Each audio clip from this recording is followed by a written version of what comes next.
chance of rain. Storms tonight with a low in the mid-70s.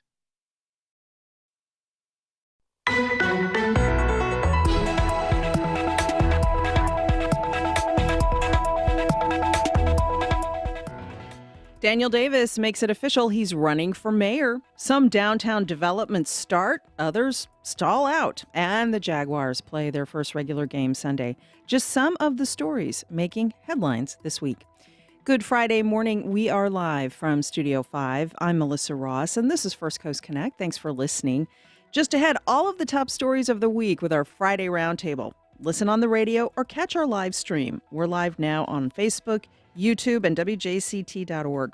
Then later, a live in-studio performance from musician Nathan Kalish. All of that and more coming up, but first it's Friday and lots to get into. We're pleased to welcome Mike Mendenhall of the Jacksonville Daily Record. Good morning. Good morning, Melissa. Good to be with you. Good to see you. WJXT's Marilyn Parker. Hey, Marilyn. Good morning. Nate Monroe of the Florida Times-Union. Hi, Nate. Good morning, Melissa. And rounding out our fabulous foursome, Claire Heddles of our own Jacksonville Today. Hey, Claire. Hi, Melissa. All right. Lots to talk about this week, and we always want your calls, 549-2937. Let's begin with the top story of the week. This was the least shocking news of the week. Republican Daniel Davis has made it official, joining the race to run for Jacksonville mayor. The election is early next year. Davis is president of the Jacks Chamber. He's been a Florida state representative and a Jacksonville city councilman in the past. He has a huge campaign war chest that he's been assembling for some time and plenty of establishment support. But he will face a spirited and crowded field of candidates. We're talking about the mayor's race, folks. Let us know who'll get your vote for mayor.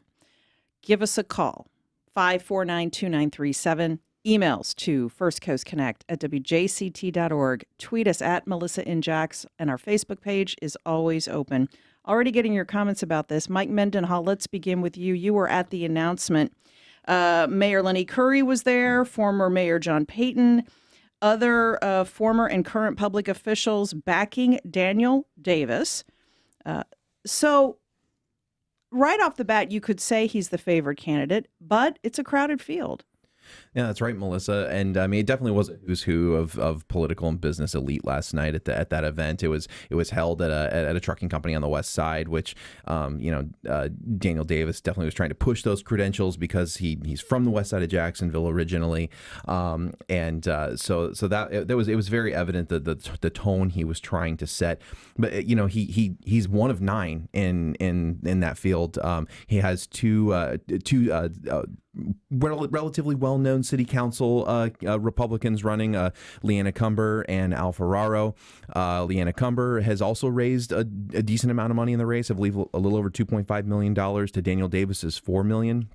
But then there's also the Democrats, Donna Deegan. She has a lot of name recognition as a local journalist and broadcaster for many years, and the CEO of the Donna Foundation, as well as Audrey Gibson is a well-known local politician for many years. So just the fact that the way that jungle primary operates, pitting all of them together in the first round in March, it could be difficult for Daniel Davis to get the 50% he needs to avoid a runoff.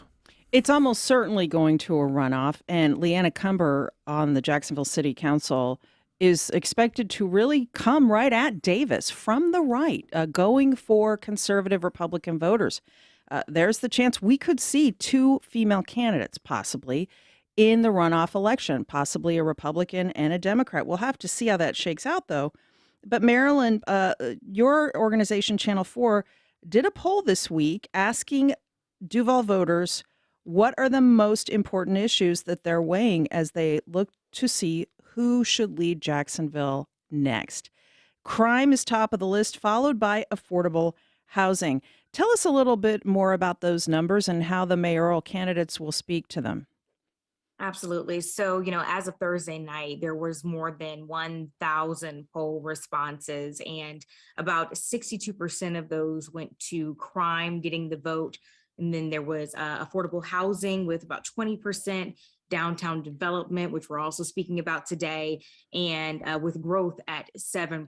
In talking about Davis, that's one of the things that he says he plans to tackle his first day in. He wants to look at the affordable housing issues in our area by doing a survey of these city-owned properties and of independently owned properties, ranking them out and see how they stack up with the growth that's in our area, not only for people living here now, but also for in the future. And that's something that we've been watching. I mean, you look at what's happening here in Jacksonville, but also just across the state. Property insurance has been a major topic on political realms. We just had candidate for governor Charlie Crist here a few days ago. He was talking about the property insurance crisis.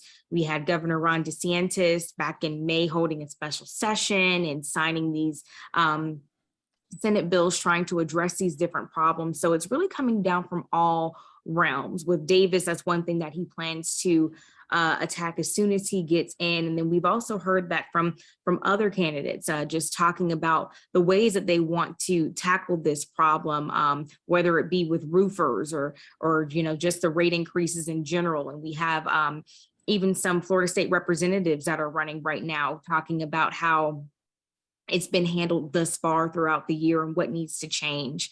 And this is a very, very big topic. It's one of the things, I mean, crime is always going to be something in Jacksonville, but that really impacts everyone. But in just talking with people, and we did a survey, another survey on News4Jax, we had so many responses from people saying, that their insurance had either tripled or doubled, or they were dropped from their policies with these different companies. And so that is a very, very big topic. And it's going to be interesting to see how each of these candidates want to address this overall. Let us know what you think the next mayor of Jacksonville should focus on. 549-2937. Already getting tweets. Here's one for you, Nate Monroe. She says, I have a question for the panel. Why is the donor class already anointed Daniel Davis? And how beholden would he be to them as mayor? What are the biggest differences between Cumber and Davis? Nate. Yeah, I mean, the donor class, such as it is, tends to rally around one candidate, every election cycle. We don't really know how these candidates are, what their visions are yet. I guess, to be fair, this is early. News nerds tend to talk about elections far in advance of actual voters like really paying attention to them. And so, I don't know how Daniel Davis is going to structure his campaign. I don't know what issues he's running on, and I don't know what his vision for the city is. And I would say the same for Leanna Cumber. It's just not clear to me like what we're being asked to choose from right now. And that's a challenge that these campaigns should have to address at some point. Campaigns are supposed to be about ideas. Our politics sometimes reward campaigns that are not always full of substance. But I certainly think that it's an expectation that we should have, and that in the media we're going to try to push these candidates to answer questions and to weigh in on some of these concerns that we just talked about, like the affordable housing crisis. These are completely fair things, and these candidates, we should have an expectation that they should be able to talk eloquently about their plans and their ideas. The other day, Davis did say he has a specific plan to address the affordable housing issue. I'm quoting from the story. He says, we should take action immediately and make workforce housing part of the capital improvement program in Jacksonville. We should do a survey of city-owned properties and independent authority-owned properties and make sure we can make the finance stack work for developers where they can come in and develop workforce housing for the future of Jacksonville. If you're having trouble paying your rent, struggling with bills, we want to hear from you. The next mayor is going to be expected to tackle this. 549-2937. Mike tweets the show, this statement disqualifies Davis for mayor. Davis said, I love Governor DeSantis and what he's done for Florida. I believe in what he's doing. Same policies. Mike goes on to say, that means Davis supports untruthful history in schools, outing LGBTQ students, racial gerrymandering, and restricting free speech. Claire Heddles, Davis is going to pull the governor very close to him in this mayoral race. He'll probably do some appearances with Governor DeSantis as election day draws closer. That could make a difference in terms of turnout, particularly among Republican-based voters in Duval County. That said, this county is purple, and Democrats, particularly Donna Deegan, who is currently the front-running Democrat in the race, she's going to try to make an effort to really turn out voters who've trended more to the left in this county in recent years. Of course, a lot of the time it comes down to money. Daniel Davis has raised by far the most money in this race, although Leanna Cumber is right behind him. I think a lot of people are curious to see how well she will do and whether she can siphon off Republican support from Davis. It could make possibly for an interesting runoff. Yeah, I think the tweet that Mike mentioned, I don't think it would disqualify him formally, of course, but it does seem like he's definitely, appealing to Governor DeSantis and to Governor DeSantis's base. And as we saw in the primaries, down to school board races, that DeSantis endorsement can go a long way. So, as Nate said, we are still quite a ways away from the election. So there's a lot of endorsements yet to shake out. I know, TK Waters was at the event last night, but didn't formally say whether or not he's endorsing Davis. So I think there's figures. The Republican candidate for sheriff. Mm-hmm. Yeah. Right. The Republican candidate for sheriff.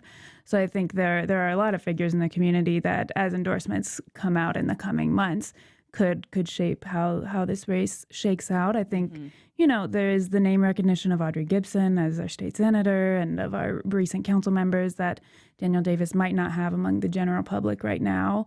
But with that much money, you can get your name out there. So it's there's a lot to see. 549-2937 to join us on the Friday show. What are the biggest issues affecting your life in Duval County? What would you like to see the next mayor focus on? The primary election is March 21st next year, with the general election in May. 549-2937, Michael in Duval County. Hi, Michael. Good morning. Good morning. I'd like to make a suggestion, and that is on the revenue side, that the JEA stop providing money to City Hall's general fund. This would be an immediate opportunity to lower the burden on the citizens, and really that's what we should be getting from a municipal utility. So that's my suggestion, and thank you for your great show. Thank you. Let's talk about JEA for a minute. This may come up in the mayor's race. Mike Mendenhall, in his capacity as head of the Jacksonville Chamber, there has been some published reporting to show that Daniel Davis was at least tangentially involved in the failed effort to privatize JEA. Let's talk about that first. Yeah, well, Davis never formally came out, I don't believe, in support of selling JEA. However, it was whoever would become mayor following the Mayor Lenny Curry administration, had JEA been sold, would have had several $1 billion worth of revenue to likely spend on a whole host of issues. So it could have benefited whoever was the next mayor by making the city even more flush with cash.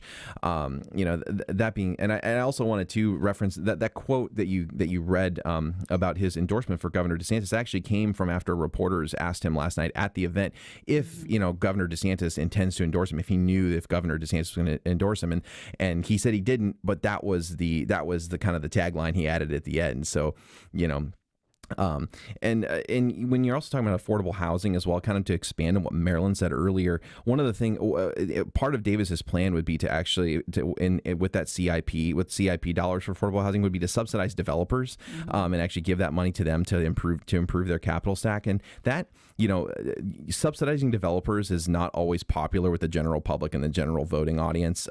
It might be different when you're talking about subsidizing affordable housing versus luxury apartments or hotels, but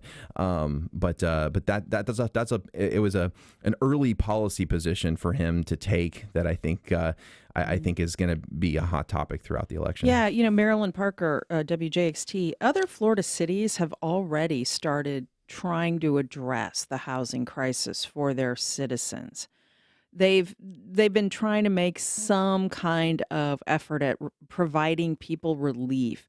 We haven't seen that yet really here in Jacksonville, and that will certainly be a big topic in this mayoral race. I totally agree. I mean, the impact, and people have to realize that this is really a ripple effect. I actually did an interview with a woman yesterday. She owns multiple properties. She lives in San Marco and she owns multiple properties. She rents them out to people, and she, as blessed as she is, did not raise any of her rates or any of her rent.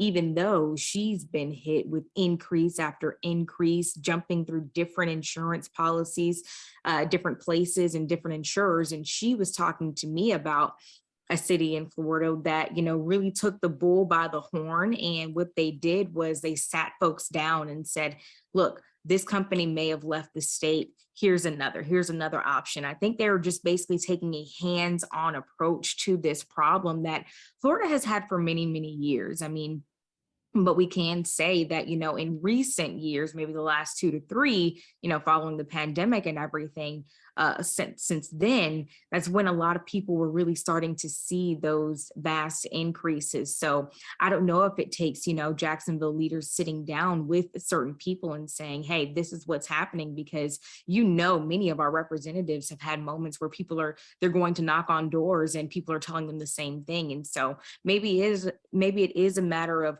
finding a way to lower those interest rates, or seeking out other companies and getting rid of these roofers who are maybe scamming people, and trying to hold them accountable and, make sure that maybe they're being prosecuted, and think of a way to bring some reimbursements. Now, this all seems very, very large, and no one really has the direct answer right now. But like you said, there are cities across the state that are actually taking their time, sitting people down and trying to dissect where the city can intervene. And I think those are some of the questions that we need to really, as journalists, we need to hit these candidates hard with, come up with a direct plan. And I remember when I had asked candidate for governor Christ on Wednesday, tell me specifically what your plan is to lower these interest rates. A part of it, he said that he wanted to do what he has done when he was governor, and that was, hold a special session the same way that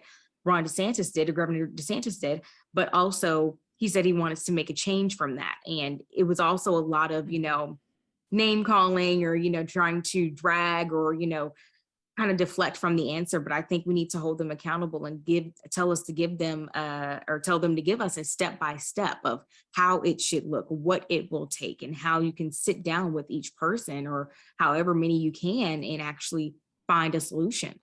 Yeah, I mean, Nate Monroe, while there's been so much attention on issues involving LGBTQ people in this state, education issues, pocketbook issues are what are affecting almost everybody in Florida. And people are crying out for leadership. They want relief. They want to hear that there is a plan to make living in Florida affordable. It is becoming increasingly unaffordable to live here, which is a big turnaround from how Florida has traditionally been viewed. It's traditionally been seen as a cheaper place to live. Yeah, and Jacksonville in particular, I think that over the course of the pandemic, housing prices here rose not only because they were rising everywhere. I think that the city also saw a bit of a market correction. Jacksonville had historically been sort of cheaper than its peer cities. We were getting a really good deal here, and I think that part of this increase in housing costs that we've seen over the last few years was also just like a little bit of a market correction. Like, we're never going back down. And you're right. This creates a burden on a lot of residents. I think that a central challenge of Daniel Davis's campaign is that this establishment support that he has, it's both a strength, but also potentially a little bit of a weakness. I think that it's going to be important for him to figure out a way to show people that he is offering something new.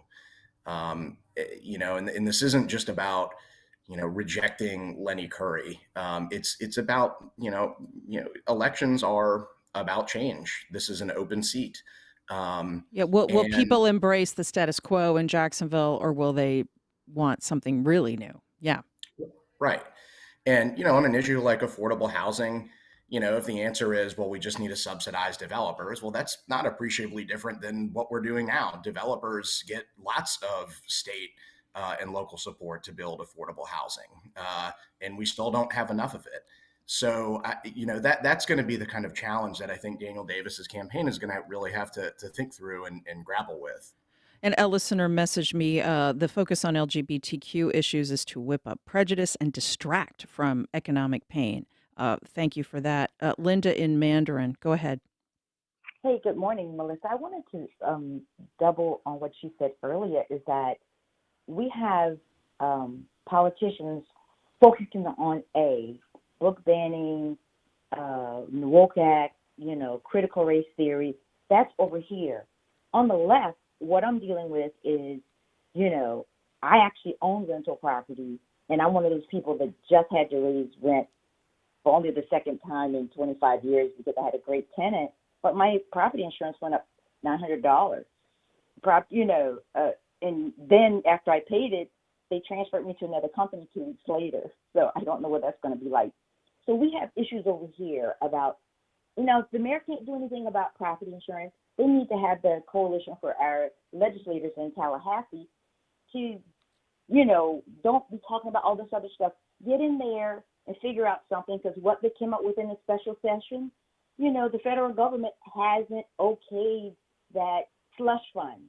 So guess what? The companies are still going out of business out of the state because they did something for window dressing, but it doesn't help the citizens. We just want a politician or public servant that could say, I hear you, and even though I think these are some conservative issues I need to address, I understand that we need to deal with the citizens on housing and, affordability, subsidizing areas, doing something with transport for people who can't afford cars in our locations, getting, farmers markets in different parts of town so people can go to that don't have grocery stores.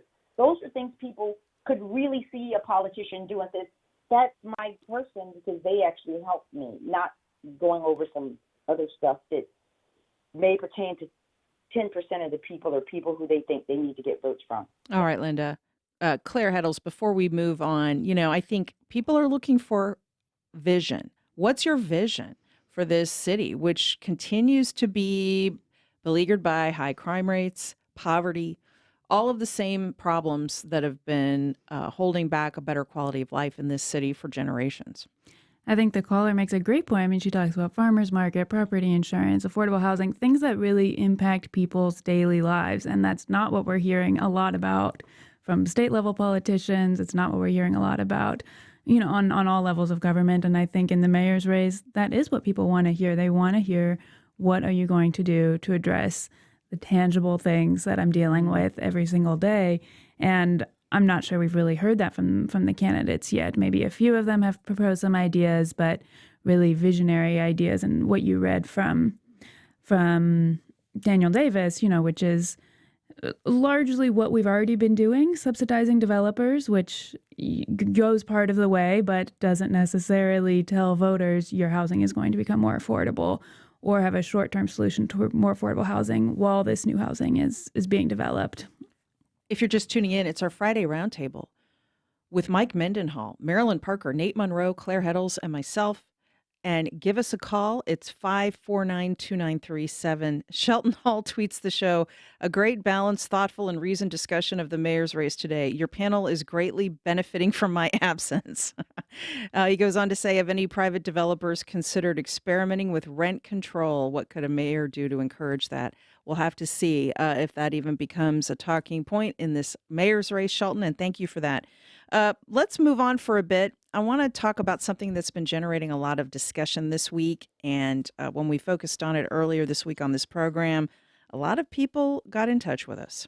Yes, we're talking about the USS Orleck You've seen it docked downtown in front of the Hyatt. It's intended to be a naval ship museum open to the public.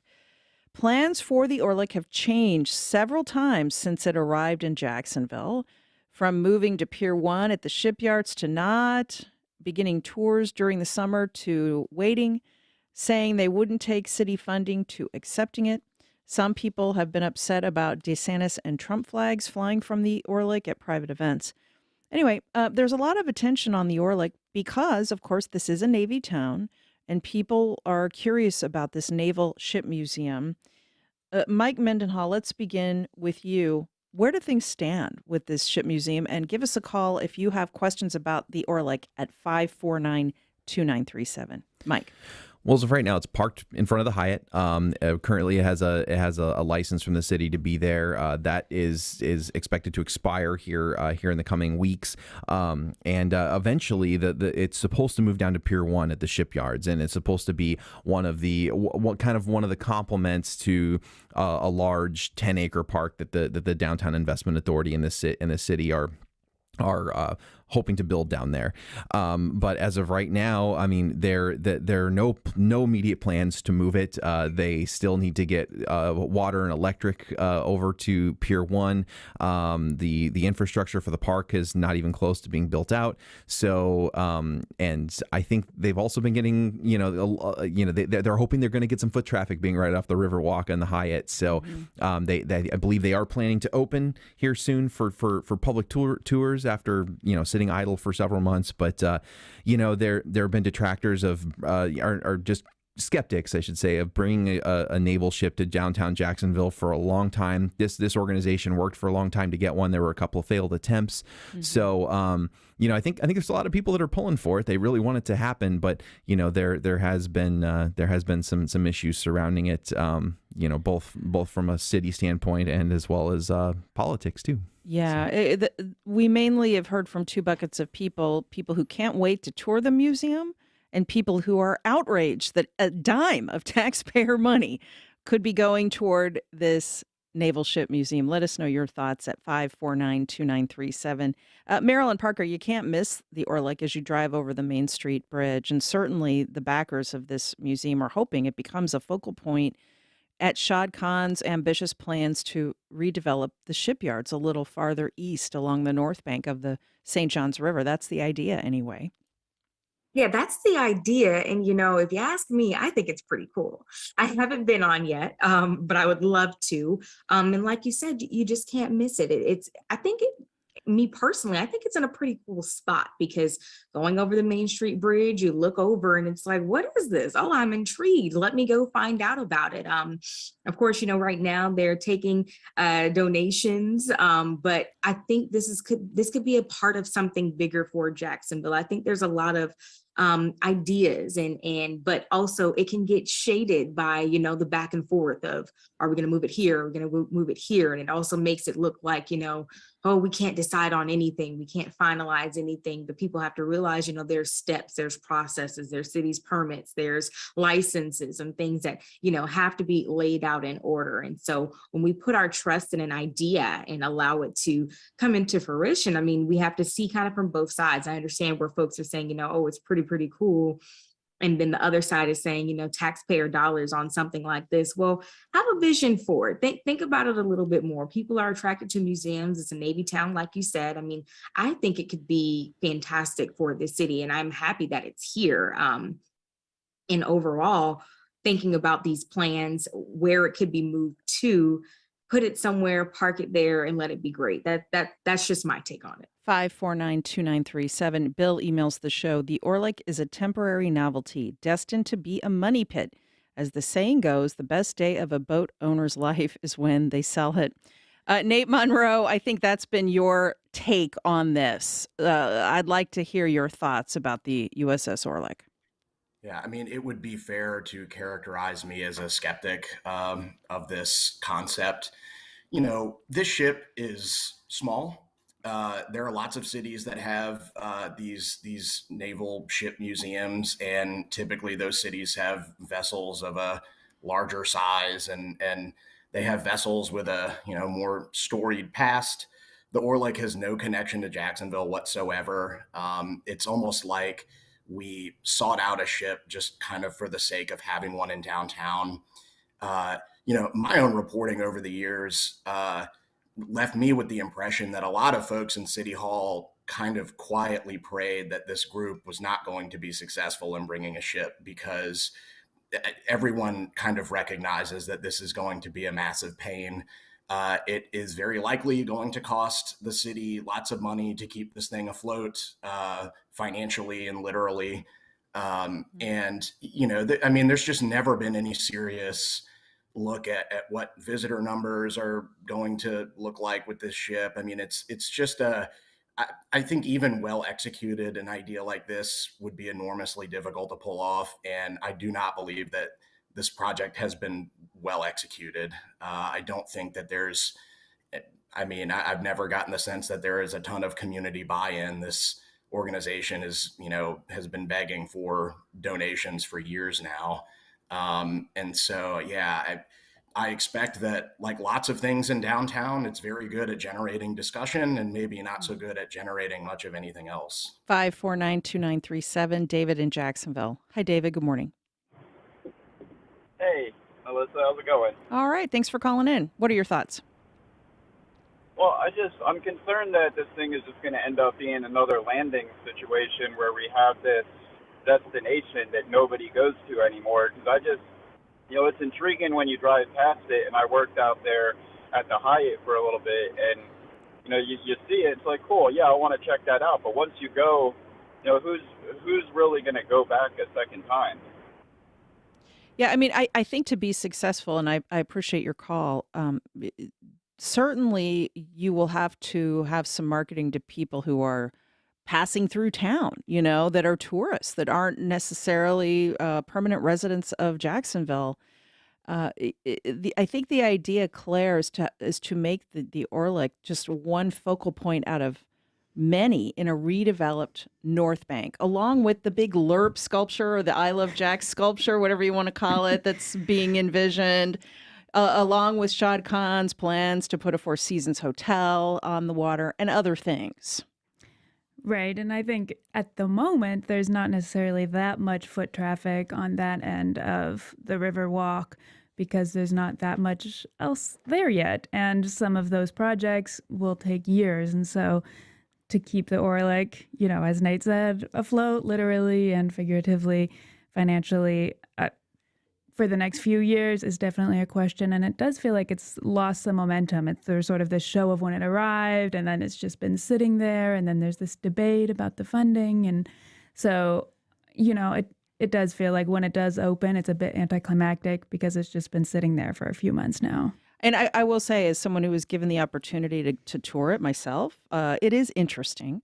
And for someone who's never been on a ship like that, I'm sure there will be a lot of curiosity.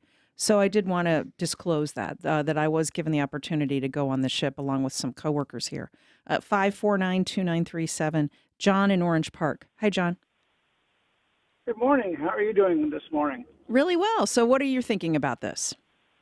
I don't know. Has the association reached out to any of these other associations that have their own ships, like Patriots Point, where they have the Yorktown, or Manitowoc, Wisconsin, where they have U-542, the German U-boat from World War II, or even like for Texas, or where I belong to associations for the USS Midway in San Diego. I mean, a lot of these associations reach out to former crew members to get them involved. I have a free lifetime membership to the USS Midway, where when I go to if and when I go to San Diego again, I can go and tour my old ship for free. And they make it a whole big deal about it, not just like, okay, the Orlick is here for Jacksonville. What can we build up around this ship to make it the focal point where everybody wants to come and see it? If you don't do that and you just make it like, okay, it's going to be part of this park, people can tour it and everything, it's going to end up being end up being another ship in another place, and it's going to fail. You have to make it the focal point of what that whole place is all about, to drive the people to it, to allow old crew members to come back and elicit their own thoughts and everything about it. I mean, even making rooms on that ship that would be like memorials to other ships of the same class because of her class of destroyer and everything. Like on Yorktown, they have whole Lexington areas. My father-in-law has a whole room dedicated to the USS Hancock up there. So it depends upon how you want to build it out and present it. If you don't present it correctly, it will fail. But if you do present it correctly, it can revitalize that whole area in downtown Jacksonville. Thank you for that. I'm sure that the guys behind this, all Navy veterans, have something like that planned. Mike Mendenhall. I've interviewed them a few times, and I mean, they definitely did reach out to other organizations and stuff to get an idea of financial needs, capital maintenance needs, foot traffic for these kind of things. How that would compare and translate to Jacksonville, I think is still kind of nebulous. But I mean, the plan when it's down to Pier 1, I mean, as of right now, they do have a plan for a temporary a visitor welcome center. It's not the plans aren't incredibly elaborate at this point. But they do plan on doing tours, having overnight stays for Boy Scout troops, Girl Scout troops, having events and reunions and those kind of things. I have not heard them speak specifically of former servicemen and women who served on the Orlick, returning or large show productions at this point. But there are plans to do some of those things on a smaller scale. Curtis emails the show, spend taxpayer money on removing all Confederate images instead of the Navy ship, he says. Eric on the south side. Hi, Eric. Good morning. Good morning. Nate is of course on target. I worked in the shipyards 55 years ago. I read the pro forma for the Adams when it was being solicited to come to Jacksonville, and having that background, just the maintenance issue of the hull over decades. All this hype about people coming. The Adams was proposed to have up to 200 visitors a day at $15 to $20 in dollars, and that's been what, Melissa? Maybe 8-9 years ago now. That is heavy steel. It gets hot in the summer, and it's we need something more peaceful on the river. Armament is we have enough armament on the streets, and thanks for your callers and your guest presenting this important issue for someone who's been here 75 years. Thanks, Melissa. Thanks for your thoughts. Felix at the beaches. Hi, Felix. Go ahead. Hi. I was intrigued, as somebody already said, about the when I went over the bridge. I haven't been in the city for a while, and I saw the ship, so it's intriguing when you see a battleship. But my immediate impression, within a few seconds I went over the bridge and I saw it was, well, this thing is kind of small, and the idea is great, but we just don't have that foot traffic even in the city for other things. So if it's a case of, I'm sure there's going to be other ships that are going to be mothballed at some point, and maybe that'll be the time to do it. If you have to pay taxes on this, keeping this ship sitting there, and how much are we going to charge? There's a lot of logistics that have to go into place. I think it's premature. I think it's really premature. If you take something like New York City, where they have that big old aircraft carrier from World War II, that's a whole different ballgame. Thanks. So Thanks, Felix. All righty. Thank you. And no shortage of opinions on this. And so I appreciate everyone who weighed in. But, he mentioned foot traffic downtown. Let's talk about that for a moment. Marilyn Parker, we learned this week that once again, plans to develop the Laura Street Trio, historic buildings on Laura Street, are on pause. At the same time, there's a lot of excitement to prepare the former main auditorium of the First Baptist Church of Jacksonville for Beyond Van Gogh, the Immersive Experience. This is a much anticipated traveling exhibit that will be downtown for several months. And they are going to really be activating the space, not just the building itself, but outside on the streets around it as a way to try to drive excitement and foot traffic to the urban core. And I think it's plans like that that will be successful. That's just my opinion. When I read the story, I said, oh, wow, that sounds exciting. They put a lot of money into this also. And so when you have elements like this, but then you compare it to, the stopping and the going of the Laura Street Trio, it's kind of like a wave, up and down, up and down. And so the delay is incredibly frustrating for this because, again, we continue to enter into this cycle of having these ideas. They don't work out. There's a delay. Now it's an eyesore. Now it just seems like such a cycle that Jacksonville enters into. But then you have something fantastic like with what they're doing with the First Baptist Auditorium. And, I think that this should maybe set the tone but we can't control what every company is going to do or what everybody is going to come in to do for the city. But there could be a way that the city steps in a little bit more and presents a dominant plan for, exposure and getting it out there. So I think these are really good ideas. However, it's just not always executed properly, similar to the Orlick or, some of the other things that we've seen. It may look good now, but it's not always presented or it's not always executed in the best way. And I mean, this, the history of the trio, with the Great Fire of 1901, and then it's the $27 million to restore it. It's kind of like, 26 million, 26.7 is kind of just like, where's all this money going? When is it going to happen? It's the lack of progress is just outstanding to me, but it also feels familiar with some of the things that we see in downtown. Yeah, I think that sums it up. I would ask Nate to weigh in, but I know he would have much the same to say. And we're getting tight on time, so I want to give all of you a few moments to shed some light on stories that you might have missed from the week. There has been so much that's happened. So let's go all around the horn and talk about things like that. Yes, it's our lightning round. And I would like to start. 9/11 is Sunday. There will be a number of events around town to commemorate the events of the day, including the Jacksonville Sister Cities Association presenting their annual 9/11 Peace Concert. This is Sunday, September 11th, 5 o'clock at downtown St. John's Cathedral. Also, I'd like to quickly mention that we're sad about the passing of local producer and lighting expert Richard Borders, who contributed to our production on this program here at WJCT. He was great, and a lot of people are mourning his passing. Claire Heddles, what's on your mind? I'll jump back to a tweet we got earlier about rent control.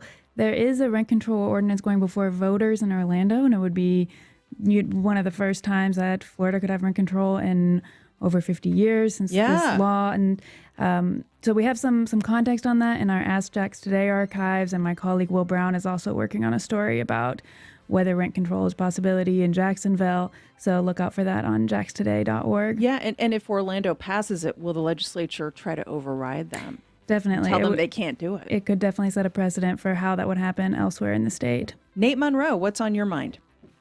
My colleague David Bauerlein has a really interesting story this week about the demise of what were once pretty ambitious plans to incorporate a lot of solar power into JEA's fuel mix. It had planned to purchase, or it did purchase several tracts of land for these really cool solar farms, and that deal fell through. So I guess I'm kind of continuing my Debbie Downer streak here, but it's an interesting story and people should check it out. Yeah, I agree with that. Thank you for pointing that out as well. Mike Mendenhall, there are so many stories that you're covering at the Daily Record. We don't have time to get around to them all, but what's going on in your world? Well, kind of getting back to downtown development, multifamily residential is one of the things that has been working and has been going up in downtown. And there's a new plan out to repurpose and restore the old Pratt Funeral Home at the edge of La Villa and the North Core. It's a 106-year-old building. The developer wants to put put apartments and some type of a small plate restaurant concept in there. So, again, crossing your fingers for a downtown development project, but that restoring is kind of cool. And my Iowa Cubs are also in town this week playing the Jumbo Shrimp. So let's go Cubs. And the Jaguars are playing Sunday as well. So let's go Jags. Let's try to make it a good season. Marilyn Parker. I would say go Jags, but I don't want to start anything on here. I'm not a Jags fan, but that's okay. I know that's pretty risky for me to do, but that's all right. We know the biggest story nationally and internationally yesterday, the passing of Queen Elizabeth II. Yesterday I was able to speak with so many people down at the King's Head British Pub in St. Augustine, and just meeting people who have been there, who have lived over in the UK. They had so many interesting stories. So what I'm looking forward to seeing is the different groups that have come forward in Jacksonville that I know of, the Scottish groups, the different Irish groups, and all these different folks who I've seen at other events, them speaking up and them talking about that relationship and, growing up with the Queen and watching that. I think that will be interesting to see unfold, until the next 9 days, until she is buried. So I think that's going to be interesting just to have that perspective and learning about people who are in our area impacted, obviously, by the 70-year reign of Queen Elizabeth II. Yeah, there is a sizable expatriate community here in Florida. So thanks for giving mention to that. And thank you, Mike Mendenhall, Nate Monroe, Marilyn Parker, and Claire Heddles for coming in today. Have a great weekend, guys. Thanks so much. Thank you, Melissa. In a moment, performer Nathan Kalish and more. We'll be right back. Unless he's not.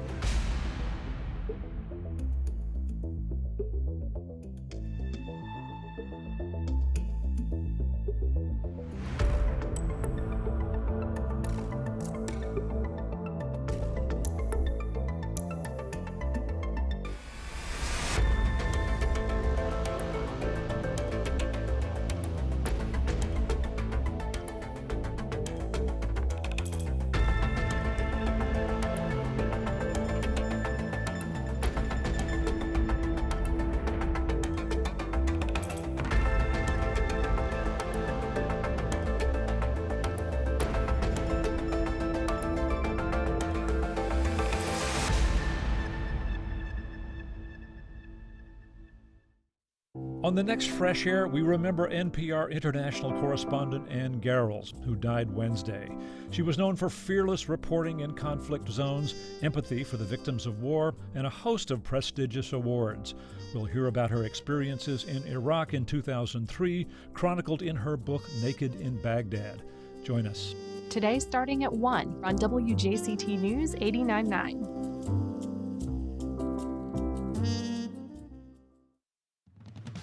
Record-breaking heat, nuclear secrets, and tightening political races are all in the news this week. Plus, at the White House, it's not about blood or pedigree or wealth. It's a place where everyone should have a fair shot. A former First Lady weighs in about what her official portrait says about the promise of America. More on the Friday News Roundup next time on 1A. Today starting at 10 on WJCT News 89.9.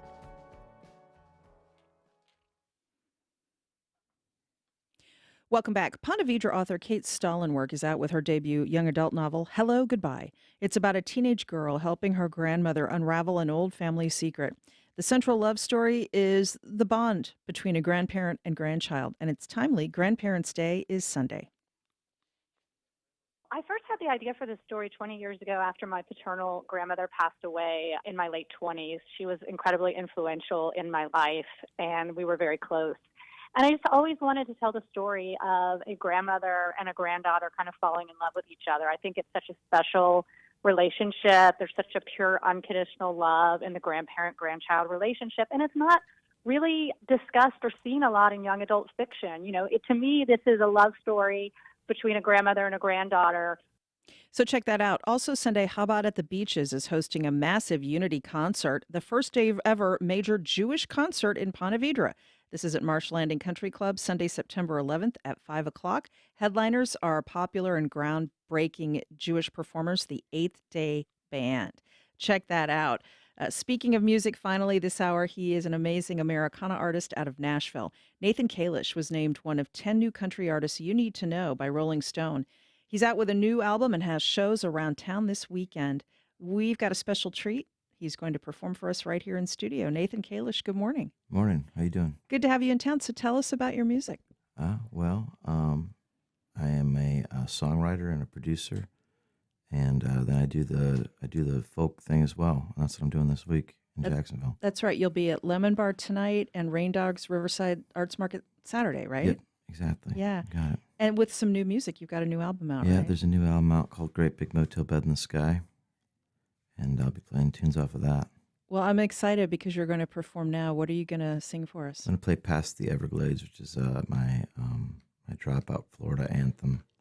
Your Drive by Florida anthem. Nice. My Dropout Florida Florida anthem. Yeah, like the one that's like moved to the Keys. It's like my Margaritaville.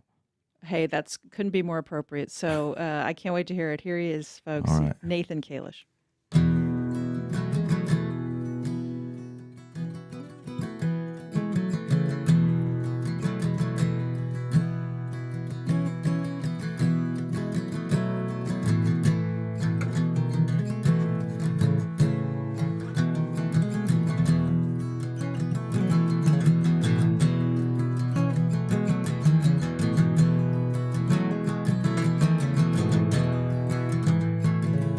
Work so hard to get where you're going. Then when you find the owner, you don't want to be there after all. And the hardest part about living is not dying before you figure out. Way down past the Everglades, honey, I'm going, I'm never coming back. Head on down past the asphalt, baby. I'll leave, even if you're staying here.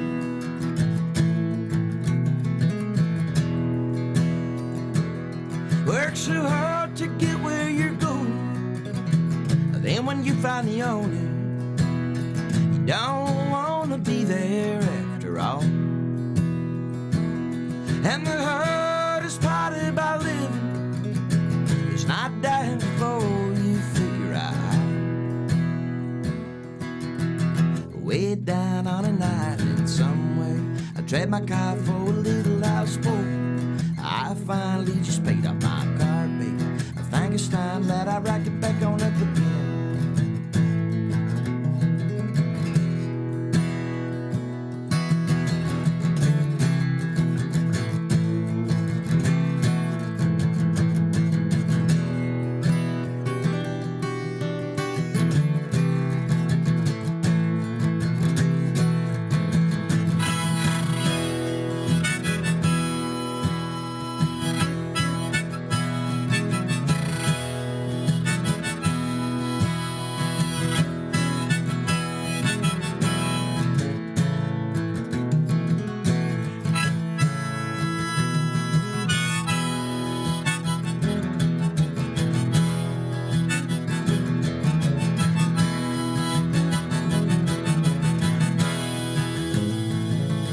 Work so hard to get where you're going. Then when you find the owner, you don't want to be there after all. I'm the only one in here clapping. That was beautiful. Nathan Kalish, thank you so much. Thank you. So check out Nathan tonight at the Lemon Bar and Saturday at Rain Dogs and the Riverside Arts Market. And check out his new album as well. Thank you so much for coming in today. Thanks for having me. Great to hear you. And thanks for listening, everyone. That's our show. Thanks to all of our guests and callers, along with our great staff here, David Luckin, Heather Schatz, Isabella De Silva, Catherine Hobbs, Jessica Palumbo, and Randy Roguski, along with the entire WJCT News team. We love to hear from you. Drop us a line anytime. Send emails to firstcoastconnect@wjct.org.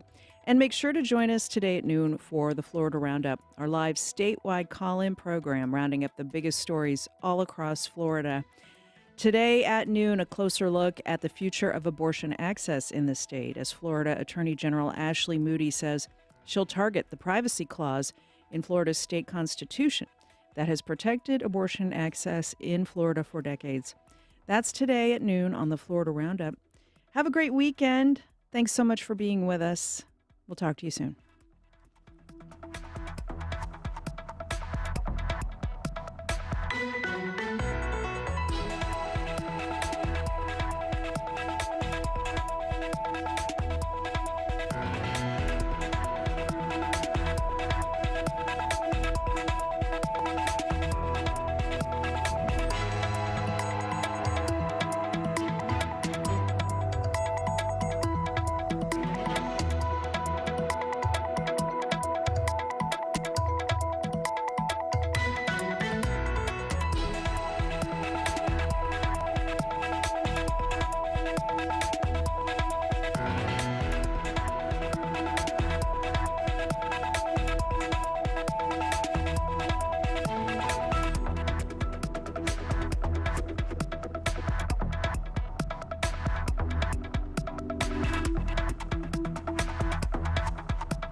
Support for First Coast Connect is provided by Baptist Health and the North Florida TPO.